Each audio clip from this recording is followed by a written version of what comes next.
নমস্কার বন্ধুরা, আমি আলপনা সিম্পল লেট টেস্টিতে আপনাদের সবাইকে স্বাগত। আজকের আমি শেয়ার করব হালকা পাতলা ট্যাংরা মাছের ঝোল। আমার চ্যানেলে নতুন বন্ধু হলে আমার চ্যানেলটিকে সাবস্ক্রাইব করে পাশে থাকার অনুরোধ রইল। অলরেডি যে বন্ধুরা আমার পাশে আছেন তাদেরকে জানাই অসংখ্য ধন্যবাদ। হালকা পাতলা মাছের ঝোল বানাবার জন্য এখানে আমি কুমড়ো শাক নিয়েছি। যে বন্ধুরা কুমড়ো শাক চেনেন না তাদের জন্য দেখাচ্ছি কুমড়ো শাকটা এরকম পাতা দেখতে হয়। এই গরমের সময় কুমড়ো শাক দিয়ে মাছের ঝোল রান্না করে খেলে কিন্তু আমাদের পেট অনেক ঠান্ডা রাখবে। আর আজকাল বাচ্চারা শাক সবজি খেতে চায় না, মাছের ঝোলের সাথে দিলে কিন্তু শাক সবজি খেয়ে নেবে। আমি এখানে কেটে ধুয়ে কুমড়ো শাকগুলো পরিষ্কার করে নিয়েছি আর সঙ্গে নিয়ে নিয়েছি ছোট দুটো আলু। মাছের ঝোলে যেমন আলু কাটা হয় তেমনটা করে কেটে নিয়েছি। এখানে আমি 300 গ্রাম মাছ নিয়েছি, ট্যাংরা মাছ, পরিষ্কার করে কেটে ধুয়ে নিয়েছি। এখন লবণ দিয়ে দেব স্বাদ অনুসারে, হাফ চায়ের চামচ দিয়ে দেব হলুদ দিয়ে মাছের গায়ে খুব ভালো করে মাখিয়ে নেব। ভালো করে ম্যারিনেট করে নেবার পরে আমি সাইডে রেখে দেব।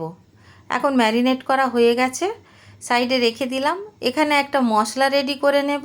তার জন্য বাটি নিয়ে নিয়েছি এক চায়ের চামচ গুঁড়ো জিরা আর হাফ চায়ের চামচ গুঁড়ো হলুদ আর গুঁড়ো লঙ্কা হাফ চায়ের চামচ দিয়েছি।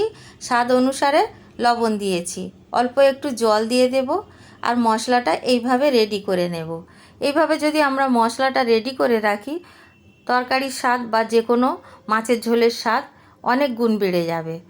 এখানে আমি গ্যাস জ্বালিয়ে কড়াই বসিয়ে দিয়েছি। কড়াইটা গরম হয়ে যাবার পরে 2 টেবিল চামচ সর্ষের তেল দিয়েছি। তেলটা ভীষণই গরম হয়ে গেছে। এখন আমি দিয়ে দিলাম মাছ ভাজার জন্য তেল ভালো করে গরম করে নেওয়ার প্রয়োজন আছে, তা নইলে মাছগুলো ভেঙে যেতে চায়।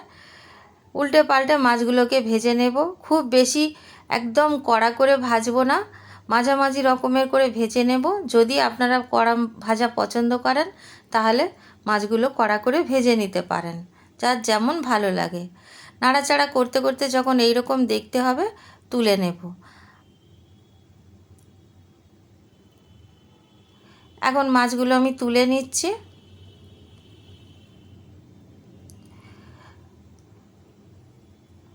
একই তেলের মধ্যে আমি দিয়ে দেব কালো জিরা হাফ চায়ের চামচ আর কাঁচা লঙ্কা এখানে 3টে আমি ভেঙে দিয়েছি ছোট ছোট করে। বন্ধুরা আপনারা যদি তেল আরেকটু বেশি খেতে চান আরেকটু বেশি দিতে পারেন। আমি তেল কম দিয়েই রান্না করছি, গরমকাল বলে আর ভীষণ গরম পড়েছে। আলুগুলো দিয়ে দিলাম কালো জিরা কাঁচা লঙ্কা ফোড়নে দেওয়ার পরে। এখন আলু ভালো করে ভেজে নিতে হবে। ভাজতে ভাজতে যখন এই রকম কালার এসে যাবে তখন আমি দিয়ে দেব যে মশলাটা রেডি করে রেখেছিলাম, সেই মশলাটা দিয়ে দিলাম। খুব ভালো করে আলুর সাথে কষে নেব। কষতে কষতে একদম মশলাটা সুন্দর দেখতে লাগবে একেবারে। এখানে তো তেল ছাড়ার কোনো ব্যাপার নেই, কেন কি আমি বেশি তেল দিইনি। একদম এইরকম যখন দেখতে হবে কষতে কষতে তখন দিয়ে দেব কুমড়ো শাকের ডাঁটি আর পাতাগুলো। দিয়ে দেওয়ার পরে একটু নাড়াচাড়া করে দেব। খুব ভালো করে মশলাগুলো যাতে মিশে যায় এইভাবে নাড়াচাড়া করে নিতে হবে।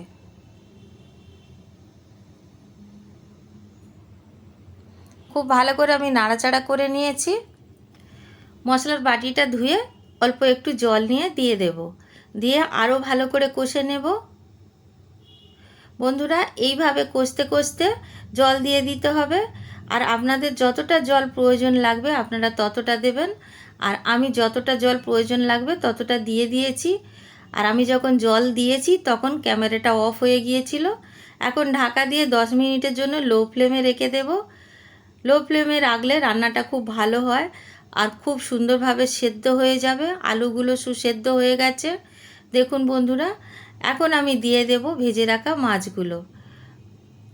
মাছগুলো দেবার পরে ঝোলের মধ্যে ভালো করে ডুবিয়ে দিতে হবে। এভাবে ভালো করে নাড়াচাড়া করে দেব, দিয়ে আবারও ঢাকা দিয়ে দেব 5 মিনিটের জন্য। লো ফ্লেমে 5 মিনিট রেখে দেব। 5 মিনিট পর ঢাকা খুলে আমি দেখব মাছটা কেমন দেখতে হয়েছে। দেখুন বন্ধুরা আমাদের হালকা পাতলা মাছের ঝোল অলমোস্ট ডান। লেবু সহযোগে যদি খাওয়া যায় তাহলে এই গরমকালে খুবই সুস্বাদু লাগে, আর আপনারা বাড়িতে বানাবেন। এখন আমি মাছটা নামিয়ে একটি পাত্রে নিয়ে নেব। বাড়িতে বানাবেন, কেমন লাগলো কমেন্ট করে জানাবেন। রেসিপি যদি ভালো লাগে লাইক করবেন, শেয়ার করবেন, নতুন বন্ধু হলে সাবস্ক্রাইব করতে ভুলবেন না যেন। আজকের এই পর্যন্ত, দেখা হবে পরের ভিডিও নতুন কোনো রেসিপির সঙ্গে। সুস্থ থাকবেন, ধন্যবাদ, নমস্কার।